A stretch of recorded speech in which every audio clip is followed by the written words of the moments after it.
Diddy, you know Diddy? Diddy, one of my best friends, Okay. right? Okay. When you want to be a Kappa, you want to be Kappa, you want to be Alpha, whatever the f it is, okay? We're gonna haze you, and haze you, and haze you until you are a Kappa. That's what happened. People sold their souls to Diddy. And then they're mad now because the hazing process was a little bit rougher than they thought. For decades, the name Sean Diddy Combs evoked an image of untouchable power, a music mogul who built an empire that seemed impervious to challenges. But recent months have brought a seismic shift, with a wave of civil lawsuits and now a federal criminal case that threatens to shatter that carefully crafted image. The legal battles are intense, but perhaps the most unexpected twist is the star witness who has stepped into the spotlight, ready to testify from the alleged inner workings of that empire. It's Orlando Brown. Yes, that Orlando Brown, the former child star whose public life has often seemed a chaotic spectacle. Yet somehow, Brown has now been formally subpoenaed to testify against Combs in a major federal criminal prosecution. This move, confirmed by court documents, instantly vaulted Brown from public curiosity to a central figure in one of the biggest legal dramas in entertainment history. The transition is jarring, almost unbelievable, but the details emerging from the courtroom suggest his testimony could be devastatingly serious. Nigga, you can't de-king a king. Why do you think I love Diddy so much? You're not gonna dethrone this man because he know how to get you there. By way of hazing you, I call it haze. And we're gonna still do this. We're gonna still do this. It's not gonna stop. Take that. It's still gonna happen. The bitch got 3 million and we're still waking up in the morning, drinking cognac, screaming, bad boy, bad boy.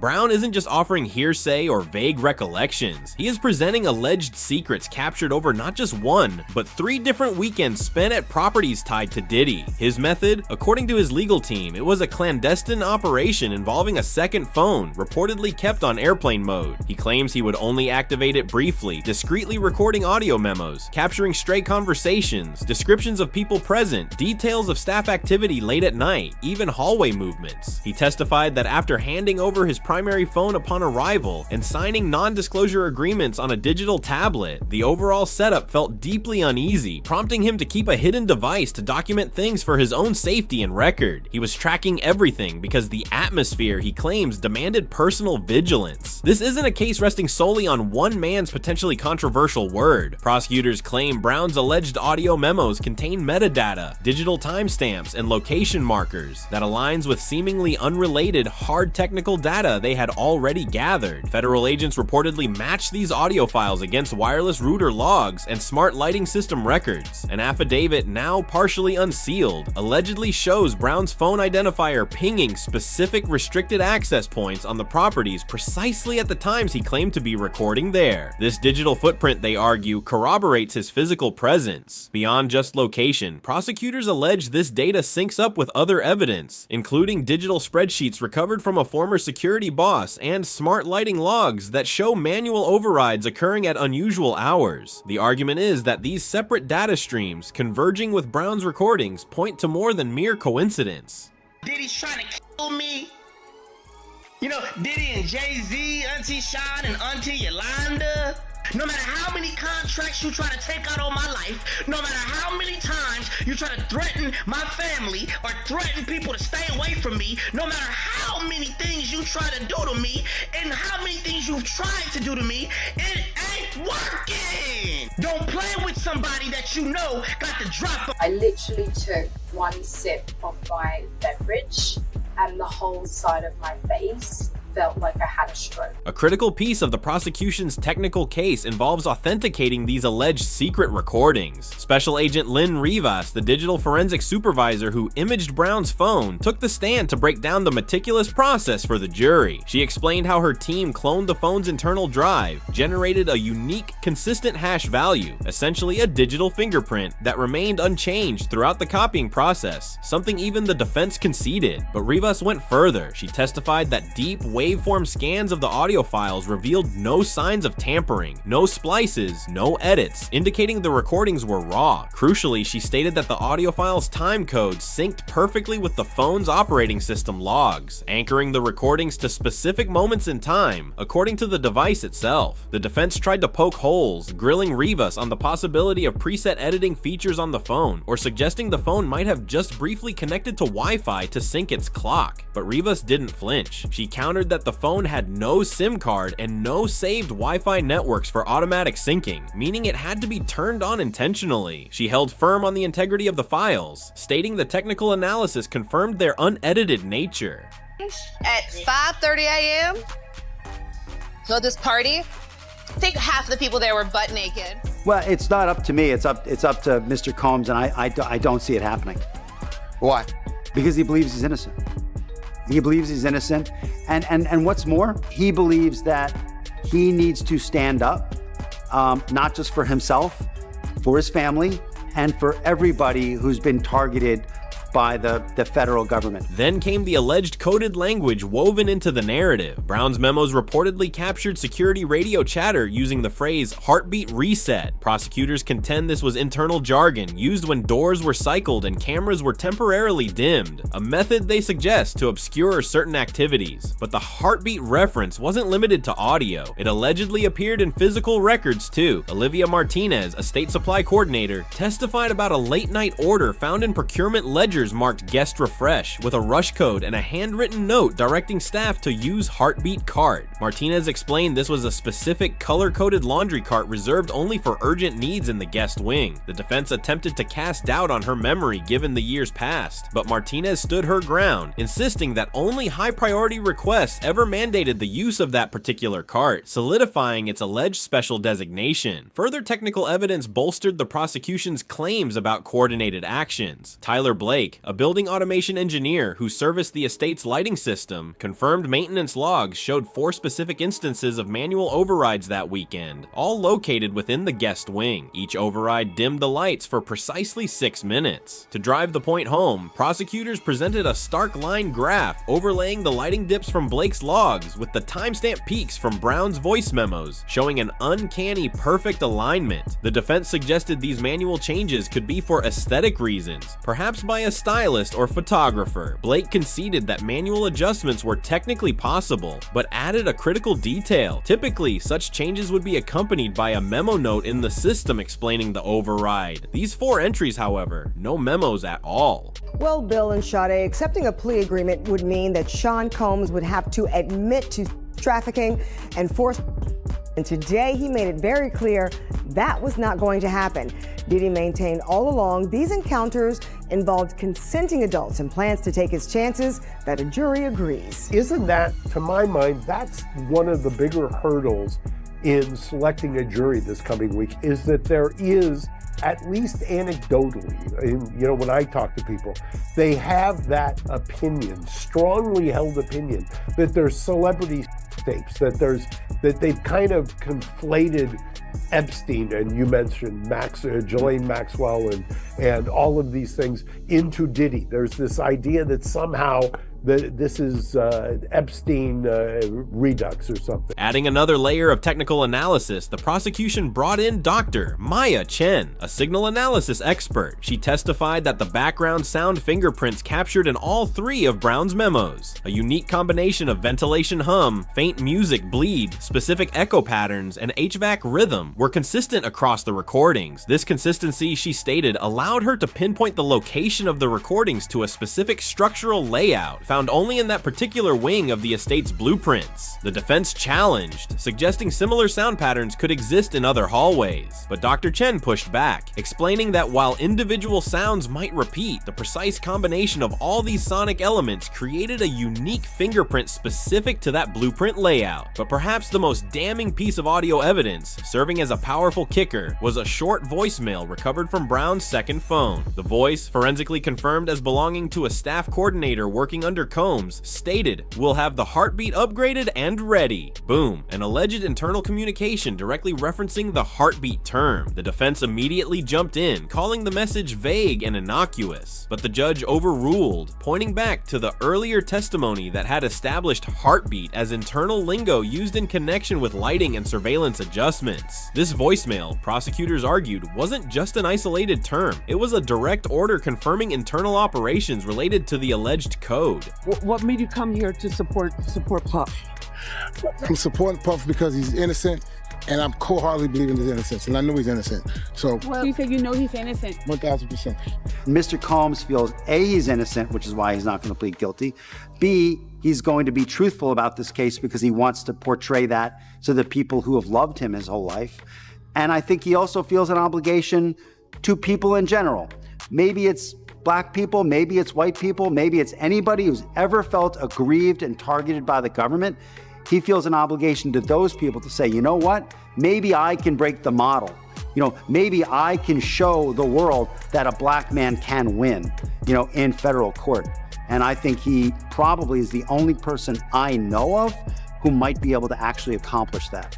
And when the judge did, Diddy, who was sitting at the defense table with his attorneys, did not show any signs of emotion. He took a sip of water before he was led out of the courtroom by the U.S. Marshals. Now, his lawyers have vowed to fight this. They are going to be back in court on Wednesday before the judge who will oversee this trial and try to get Diddy to be released. The tension escalated further as Orlando Brown himself took the stand, facing intense scrutiny. Prosecutor Celia Grant began by having him confirm his voice on the recordings. Then, the defense attorney, Matthew Hartley, launched a vigorous cross-examination. Hartley zeroed in on past media interviews where Brown had given conflicting details about the number of people present or the exact timing of events, attempting to portray him as unreliable and prone to exaggeration. He also relentlessly pressed Brown on his cooperation agreement in an unrelated Nevada firearm case, suggesting his entire testimony was merely an attempt to secure leniency in his own legal troubles. A desperate bid to sweet-talk the court, but Brown held his ground. He countered that those media interviews were casual conversations, not sworn testimony under oath, unlike his meticulous real-time recordings backed by timestamps. He repeatedly emphasized that his Nevada deal explicitly requires him to tell the absolute unvarnished truth, stating that any lie would immediately void the agreement and eliminate any chance of a reduced sentence. He told the jury his sole focus on the stand was to tell it straight, not to cut deals, framing his participation not as a negotiation, but as a legal obligation to honesty, regardless of the personal cost.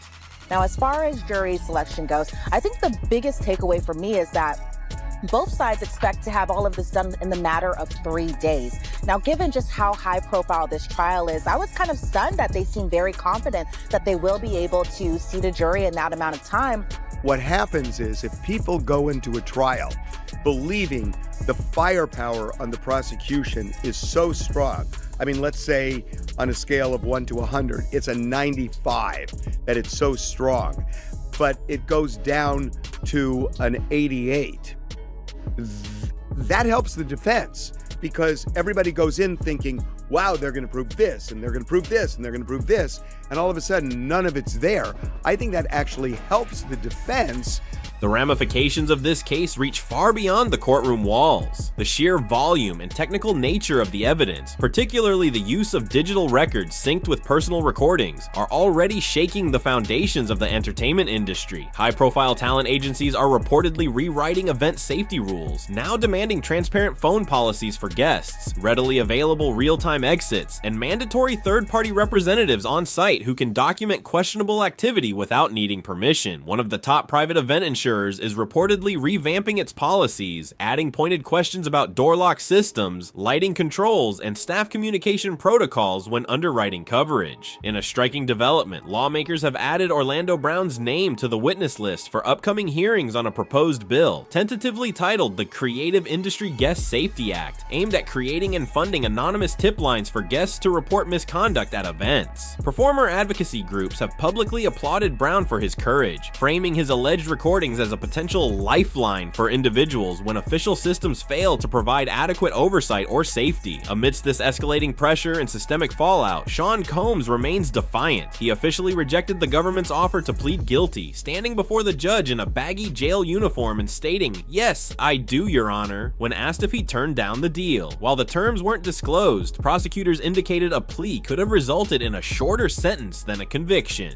Combs maintains his innocence, arguing that any encounters were with consenting adults operating within their own private boundaries. His legal team has vowed to fight vigorously for his release and contest the charges, arguing that their client believes he must stand up not only for himself and his family, but for anyone who feels targeted by the government. The judge, in denying him bail and keeping him in federal custody, expressed concern precisely because this type of alleged crime is said to occur behind closed doors, making public accountability challenging. The last hearing before Sean Combs' trial starts, when he walked into federal court today, he appeared to be looking for his family. They've pretty much been at all of the hearings that I've been to, but there was no presence of his sons or his mother or his sister who had previously been at those hearings. Do you still think that, because there is this public perception, that there are celebrity tapes involved in this case? No. Do you still think that there are minors involved in this case? I'm certain no. Okay. And again, when you say this case, we're talking the criminal case. The criminal case. In the correct. criminal, I know that. In the criminal case, right. No. As the trial races towards closing arguments scheduled for early next month, the battle lines are clear and stark. The prosecution presents a compelling narrative woven from a tapestry of synced digital data: router logs, lighting maps, supply orders, forensic authentication, signal analysis, a staff voicemail, and Orlando Brown's voice memos and testimony, all allegedly converging to depict intentional hidden activity. They argue this alignment is too perfect, too precise, to be mere coincidence. The defense, however, is doubling down on its counter-narrative, claiming the prosecution is blowing up state logistics and normal luxury estate operations into something sinister. They plan to call hospitality experts and automation system executives to testify that lighting overrides and linen spikes are simply standard VIP treatment, not evidence of anything shady. They will continue to hammer Brown's credibility, arguing his past behavior and legal troubles render him unreliable and his recordings questionable, suggesting this is all the natural chaos of managing a high-end property, not a calculated plot. Back up a little bit, please. How can you support your father? How do you support him moving forward?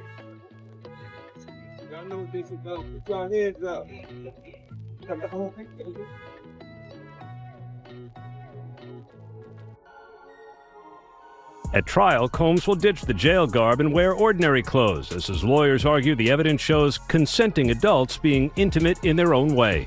We have the latest from federal court in the Sean Combs criminal case. Status of jury selection, what Diddy's going to be wearing, violation of a gag order, rejecting a plea offer. The jury selection process itself highlighted the challenge, with a new question added. Will knowing Orlando Brown from his TV days mess with a potential juror's judgment? Anyone saying yes is out, no debate, emphasizing the need for impartiality in a high-profile case with a controversial witness. The jury will ultimately face the monumental task of weighing a mountain of technical data, the credibility of witnesses like Orlando Brown and the various experts, and the starkly opposing narratives presented by both sides. Will they believe the convergence of audio and data points to a deliberate pattern, or will they see it as explainable coincidence and the claims of a witness with ulterior motives? The outcome remains highly unpredictable, but one thing is certain: this trial, fueled by unexpected testimony and alleged digital secrets, is forcing a reckoning within an industry long accustomed to keeping its most private matters firmly behind closed doors. The world watches to see which story the evidence and ultimately the jury will believe. Diddy's lawyers had argued that he had made good faith efforts by showing up in New York, ready to surrender to face these charges, but prosecutors said that he could not be trusted, that he has a history of trying to intimidate witnesses, including some who are going to be witnesses in this case. They urged the judge to remand him. He knows the deck is stacked against him. They've got a ton of evidence. Take the plea deal, dude.